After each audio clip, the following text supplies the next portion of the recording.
দেশি মুরগি পালনটা হচ্ছে কি, এটা হচ্ছে জালের মতো বিস্তার করে। এর থেকে বড় বংশ বৃদ্ধি আর আমাদের এই প্রাণী জগতে চাষ করে সম্ভব না। এই খামারে আমরা যে হিসাব করছি যে মুরগি পালন করে মোটামুটি 100টা মুরগি থেকে 15 থেকে 18,000 টাকা ইনকাম করতে পারবো। এই মুরগি পালনে যারা খামারি আছেন তাদের জন্য উপযুক্ত একটা চাষ প্রক্রিয়া। এর মাপটা আমরা দেখাইছি। যে ওয়ালাইকুম আসসালাম, ভালো আছেন ভাই? আলহামদুলিল্লাহ ভাই, আমি ভালো আছি। এখানে আসলে কতগুলো বর্তমান দেশি মুরগি আছে? এখানে মোটামুটি এখন দেশি মুরগি আছে, এখানে তো অনেক মুরগি ছিল, কিছু মুরগি আমাদের এই ভাই বিক্রি করছে। এখন মোটামুটি 100 থেকে 120টা মুরগি আছে এখানে আর কি, এই খামারে বর্তমান। আর আপনি তো মোটামুটি এগুলো প্রজেক্ট নিয়ে কাজ করতেছেন। জি জি জি। আমরা 2 মাস আগে একটা ভিডিও ছাড়ছিলাম ভাই, ম্যাক্সিমাম মানুষই হচ্ছে নেগেটিভ কমেন্টস, এই দেশি মুরগি লালন পালন করা যাবে না, এতে আসলে লাভ হয় না। অনেকে বলে ভাই এগুলো কেউ শুরু করবেন না, আসলে হচ্ছে নানান কথা। তো তাদের কমেন্টসের পরিপ্রেক্ষিতেই আজকে আপনার কাছ থেকে আসলে আমরা এই সম্পর্কে জানতে আসছি ভাই, যদি একটু বলতে। আচ্ছা আচ্ছা, এক কথায় ফিডব্যাক। আমরা যে ভিডিওটা করছিলাম এর আগে, এই ভিডিওর পরিপ্রেক্ষিতে কিছু ফিডব্যাক দিতে হবে। তো আসলে আমরা দেশি মুরগি পালনের ক্ষেত্রে মানুষদের আগ্রহ বাড়াচ্ছি, কিন্তু মানুষ দেশি মুরগিতে লস করেই যাচ্ছে। তো সেক্ষেত্রে আমাদের এই যে দেশি মুরগি পালনের যে নিয়মটা, এই নিয়মটা যদি ফলো না করে তাহলে কিন্তু দেশি মুরগি পালে লাভ করতে পারবে না। একটা মুরগি আমরা সাধারণত কি করি, যে একটা মুরগি ন্যাচারালি যেভাবে একটা মুরগির বাসার মধ্যে ডিম পারে এবং তাদেরকে ছেড়ে দেয়, সেভাবে মুরগি বাচ্চাগুলো পালন করে লাভ হয় না। কিন্তু আমরা যদি এইভাবে এই পদ্ধতিতে আমরা যদি লালন পালন করি, যেমন এই পদ্ধতিটা হলো অর্ধ ছাড়া অবস্থা মুরগি পালন, আমরা এটাকে বলতেছি চিকেন কুপ। এটা PKSF এর অর্থায়ন এখানে হচ্ছে। তো এইটা আমরা যেটা জরিপ করে দেখছি যে মুরগি যারাই পালন করুক, যেভাবেই করুক না কেন, যদি মুরগিকে সে টিকা নিশ্চিত না করতে পারে তাহলে দেশি মুরগি পালন করে কেউ লাভ করতে পারবে না। প্রথমত বাচ্চা যেদিন থেকে বের হবে এর 70 দিন বয়স থেকে মুরগি ন্যূনতম 5টা টিকা দিতে হবে। যদি এই 5টা টিকা ইনশিওর করতে পারবে, আমি গ্যারান্টি সহকারে বলতে পারি যে ওই ফার্মার মুরগি পালনে 100% লাভবান হবে। 5টা টিকার কথা বলতেছেন, এগুলো বয়সে কি কি ভ্যাকসিন করতে হয়? আমরা যদি এটা বলি, এটা নর্মালি আমরা ওইভাবে বলি না, যে এটা হলো নিজ নিজ এলাকায় যে প্রাণী সম্পদ অফিস আছে, সেই প্রাণী সম্পদের সাথে যোগাযোগ করলে তারা আসলে একটা লিফলেট আকারে দিয়ে দেয় যে কোন বয়সে মুরগিটা কোন টিকা দিতে হয়। তারপরে আমি যদি বলি যে মুরগিটা প্রথম আপনি একটা জিনিস করতে পারেন, যে হলো যেদিন থেকে মুরগির বাচ্চাটা বেরোবে সেদিন থেকে 7 দিনের মধ্যে একটা টিকা দিতে হয়, 20-22 দিনের মধ্যে একটা টিকা দিতে হয়, আবার 40 দিনে একটা টিকা দিতে হয়, 60-62 দিনে একটা টিকা দিতে হয়, 70 দিনের উপরে। এইভাবে টিকাগুলো কনফার্ম চলতে থাকে কন্টিনিউ। তো সেক্ষেত্রে যারা এই জিনিসটাতে আগ্রহ প্রকাশ করবে মুরগি পালনের, তারা এই পালনের আগে যদি তারা উপজেলা লাইভ স্টক অফিসার প্লাস হলো উপজেলা প্রাণী সম্পদ অফিসে তারা একটু পরামর্শ নেয়, তাহলে তারা একটা লিফলেট আকারে চার্ট দিয়ে দিবে এবং তারা টিকাটা তাকে নিশ্চিত করবে যে কোন বয়সের মধ্যে কোন টিকাটা কখন দিতে হবে, কখন বুস্টার ডোজ দিতে হবে। তাহলে ওই কৃষক যদি এই লিফলেট আনে তাহলে আর এই টিকা তার নিশ্চিত করতে কোনো সমস্যা হবে না। আর একটা কথা আলামিন ভাই, আমাদের আসলে অনেকেরই ধৈর্য কম। জি জি। একবারে জিরো বাচ্চা থেকে শুরু করা উচিত না বাজার থেকে আপনার 2 মাস বয়সী বা 3 মাস বয়সী আসলে মুরগি কিনে নিয়ে এসে আসলে সেগুলো লালন পালন করে লাভবান করা যাইতে পারে? বা এই বিষয়ে আপনার যদি এক্সপেরিয়েন্স থাকে শেয়ার করেন। আমি যদি আমার অভিজ্ঞতা থেকে বলি তাহলে আমি প্রথমে বলবো যে এই মুরগি পালন থেকে জিরো থেকেই শুরু করতে হবে। কারণ প্রথমে কিছু প্যারেন্ট স্টক বা মাদার যে মুরগিগুলা বাচ্চা দিবে, আমরা যদি নিজেই ইনকিউবেটরের মাধ্যমে যদি আমরা বাচ্চা উৎপাদন করতে পারি তাহলে এই বাচ্চাটা অসুস্থ হওয়ার সম্ভাবনা, মৃত্যুর হার কম। যদি আমরা বাইরে থেকে নিয়ে আসি যদি ধরেন যে আমার খামারে 20টা মুরগি আছে, আরো 10টা মুরগি ছেড়ে দিলাম, ওই মুরগিটা রোগাক্রান্ত হতে পারে, যার ভাইরাসটা বা রোগটা অন্য মুরগি ছড়ায় খামারটা নষ্ট হয়ে যেতে পারে। সেক্ষেত্রে আমরা কি করব, যে 5 থেকে 10টা মুরগি, যেমন 60টা মুরগির জন্য একটা মোরগ রাখা দরকার, হয়তো 10টা মুরগির জন্য 2টা রাখলাম, ওখান থেকে ডিম উৎপাদন করে যদি বাচ্চা নেই তাহলে ওই খামারে এই রোগগুলো আসার সম্ভাবনা খুবই কম। আমরা যদি টিকা কোনো সময় মিক্স করে ফেলি তাও মুরগিটা মারা যাবে না। তো আমার পরামর্শ, আমরা প্রথমে 5 থেকে 10টা মুরগি নিয়ে এসে সেটাকে মানুষ করে সেখান থেকে ডিম নিয়ে আমরা সেই বাচ্চাগুলোকে লালন পালন করবো এবং দীর্ঘদিন সেটা চলতেই থাকবে। এই পরামর্শটাই আমার কাছে ভালো। কিন্তু বাইরে থেকে মুরগি নিয়ে আসলে এই ঝুঁকিটা থেকে যায়।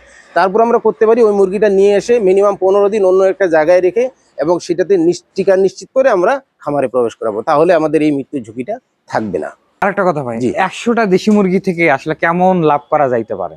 আচ্ছা, 100টা দেশি মুরগির থেকে লাভ করতে গেলে আমি যদি বলি, এইটা একটা হিসাবের বিষয়ে। মুরগিটা নিশ্চিত করতে হবে মুরগিটা কোন বয়সে আছে, মুরগিটা কি ছোট আকারে আছে না বসন্তকালে আছে না ডিম পাড়া অবস্থায়।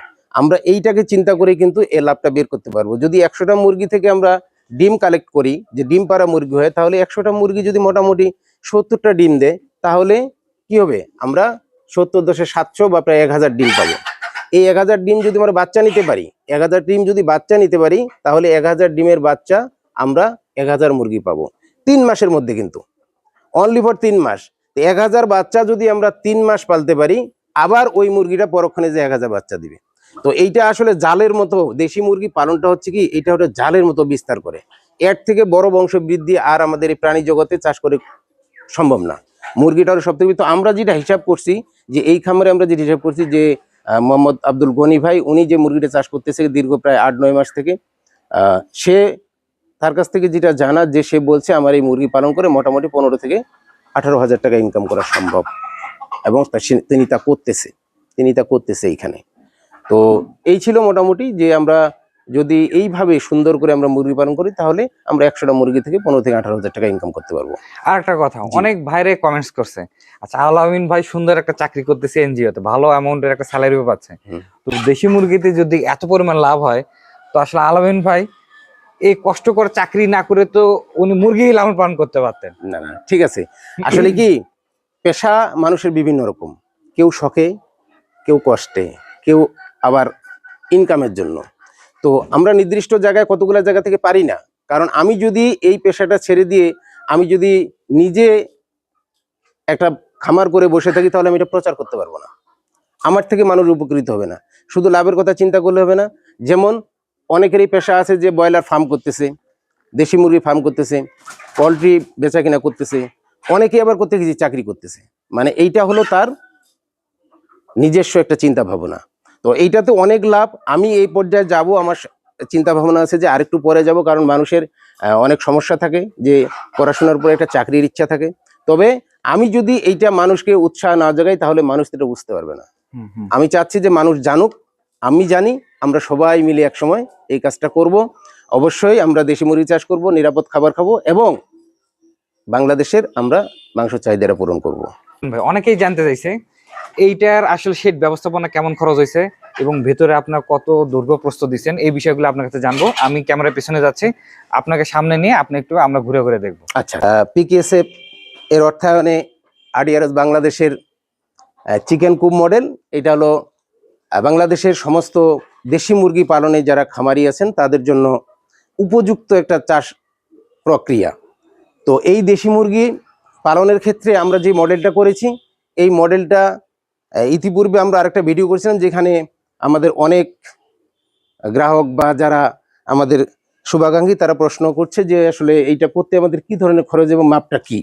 তো আমরা যদি বলি, এটা আমরা পীরগাছা উপজেলা চণ্ডীপুর আব্দুল গনি ভাইয়ের বাসায় করেছি। সেটা হচ্ছে যে এটার মাপটা আমরা দেখাইছি যে 16 ফিট বাই 16 ফিট, এটা হচ্ছে 16 ফিট বাই 16 ফিট একটা দোচালা টিনের ঘর।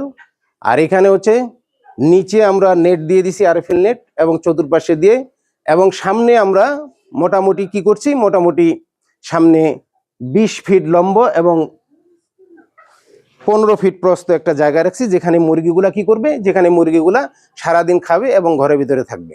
তো এইটা করতে গিয়ে আমরা যদি খুব স্বল্প সময়ে একটা হিসাব দিই যে এই ঘরটা করতে মোটামুটি আমাদের 70 থেকে 80,000 টাকা খরচ হয়। আর পাশাপাশি এইদিকে মুরগি সব মিলে আমাদের যদি আমরা মুরগির সাইজ 3 মাসের কিনি তাহলে মোটামুটি 100 মুরগি 30,000 টাকা লাগে, তাহলে 1,10,000 টাকার মতো এই ঘরটা করতে খরচ হয়। এবং এই 80,000 টাকা হলো আমাদের স্থায়ী খরচ, 30,000 টাকা হলো আমাদের যেটা চলমান খরচ। এক্ষেত্রে 100টা মুরগি আমরা 300 টাকা করে হিসাব করলে 1,10,000 টাকা টোটাল খরচ হয়। এই খরচের প্রেক্ষিতে যদি আমরা মুরগি পালন করতে পারি, এবং যেটা আমরা বর্তমান অবস্থায় দেখছি আজকে 8 মাস অতিবাহিত হচ্ছে, সেক্ষেত্রে এই খামারি আমাদের দেশি মুরগি পালন করে 15 থেকে 18,000 টাকা প্রতি মান্থ ইনকাম করতেছে। এবং পাশাপাশি উনি এখন চিন্তা করছে যে দেশি মুরগি দিয়ে উনি ডিম বাচ্চা তুলবেন না, উনি একটা ইনকিউবেটর নেবেন, যেটাতে সে করছে কি যে মুরগিগুলাকে দ্রুত ডিম পাড়ার জন্য, মুরগির ডিম পাড়া হয়ে গেলে ডিমগুলোকে সরায় মেশিনে বাচ্চা উৎপাদন করবে, এবং পাশাপাশি মুরগিগুলা 15 থেকে 20 দিনের মধ্যে আবার ডিম দিবে। তো আমি সবাইকে বলবো যে আপনারা সবাই এই দেশি মুরগি পালন করবেন এবং এই পদ্ধতিতে পালন করবেন, তাহলে আমরা যারা অবসরপ্রাপ্ত আছি, যারা শৌখিন মানুষ আছি, যারা বাড়িতে আমরা বসে থাকি, তার সময়টাকে পাস করা এবং এখান থেকে ইনকাম করা এবং নিজেকে বিজি রাখা, সুস্থ রাখা, এটাই একটা মূল পদক্ষেপ। ধন্যবাদ। আচ্ছা, আরেকটা কথা আলামিন ভাই, আপনি বললেন এটার মোটামুটি চলমান খরচ 30,000 হলে মোটামুটি শুরু করা যাবে। জি জি, আসলে কারো যদি পুঁজি অনেকটাই কম থাকে, সেটা কি আরো কম খরচে করা যায় কিনা? অবশ্যই করতে পারে, অবশ্যই করতে পারে। এটা অনেক বড় আকারে করা হয়েছে, ওনার প্ল্যান অনেক বড়, যে এই ঘরের মধ্যে 2.5 থেকে 350 মুরগি পালন করা যাবে। উনি স্পেসটা অনেক বড় করে নিচ্ছে, কিন্তু আমরা যদি কেউ ছোট 10টা থেকে শুরু করতে চাই, আমরা 10টা থেকে আমরা এই মাপটা কমাই দিব। যদি আমরা 10টা করে নিয়ে যাই তাহলে মোটামুটি একজন খামারি 50 থেকে 60,000 মধ্যে সে স্টার্ট করতে পারবে আর কি, ইনক্লুড মুরগি সহ। এটা হলো তার উপর নির্ভর করবে, সে ব্যবসাটাকে ধীরে ধীরে ইনক্রিজ করবে এবং মুরগি বাড়তে থাকবে, সে ঘরও বাড়তে থাকবে। তার বেনিফিট যেরকম হবে, সে যখন সে লাভবান হবে সে নিজের থেকে সেটা কিন্তু করবে। যদি সে লজে আসে যায় তাহলে সে করবে না। তো আমি বলবো, আমি যারা এই কাজটা করতে আগ্রহী, আমি বলবো যে হলো আপনারা ছোট থেকেই শুরু করেন। আপনারা 10টা মুরগি নিয়ে শুরু করেন এবং সেটার থেকেই বাচ্চা উৎপাদন করে আপনারা এগিয়ে যান, ইনশাল্লাহ আপনারা সাফল্য অর্জন করবেন। আর ভাই কেউ যদি আপনার সাথে যোগাযোগ করতে চায়, আপনার ফোন অবশ্যই আমার সাথে যোগাযোগ যদি করতে চায়, আমি যদি মনে করি যে আমার দ্বারা কারো উপকৃত হবে এবং কেউ যদি জানতে চায় এই বিষয়ে, তাহলে আমার নাম্বারে অবশ্যই আপনারা ফোন করবেন। আমার নাম হচ্ছে মোহাম্মদ আলামিন। আমি আরডিআরএস বাংলাদেশে কর্মরত আছি। আমার মোবাইল নম্বর হচ্ছে 01716 420 983। ধন্যবাদ।